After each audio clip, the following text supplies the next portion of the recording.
Magandang araw!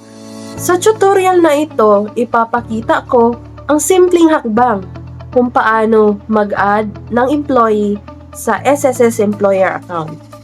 Since na nagbago ang features ng SSS, so i-update ko lang yung video ko dati. So magsisimula tayo pagkatapos ng intro.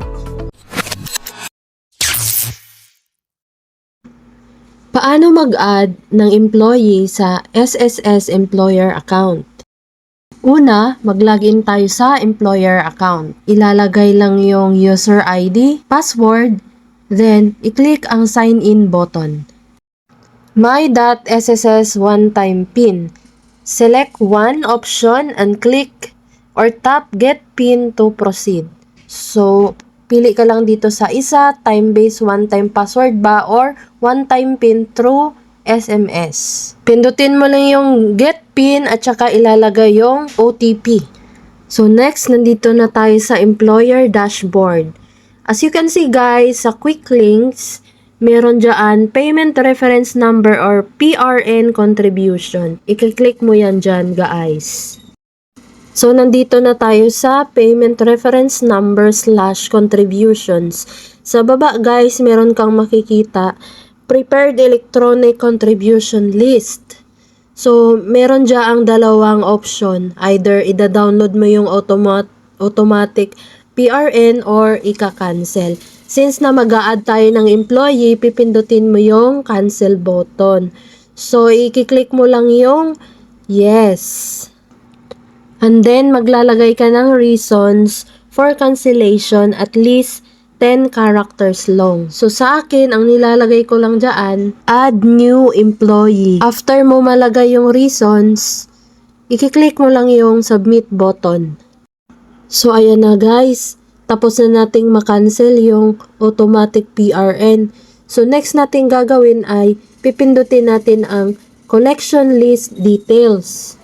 So, nandito na tayo sa Contribution Collection List Summary, Employee Details. So, next natin gagawin ay scroll down natin para makita natin yung Add Record button.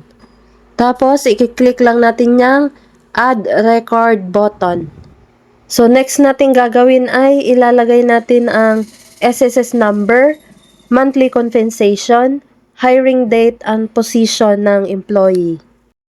After mo malagay yung SSS number, automatic mag-a-appear yung pangalan ng employee.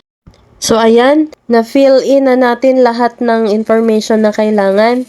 So, next natin gagawin ay pipindutin natin ang Save Records. So, ayan na. Makikita nyo yan guys, yung highlights ko na blue. Yan yung in-add natin. So, ang status niya ay newly hired.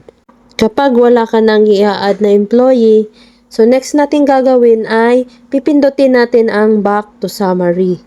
So next natin gagawin para maka-generate tayo ng PRN, pipindutin mo lang yung prepared collection list. Then may lumabas na notification, i-click mo lang yung OK button.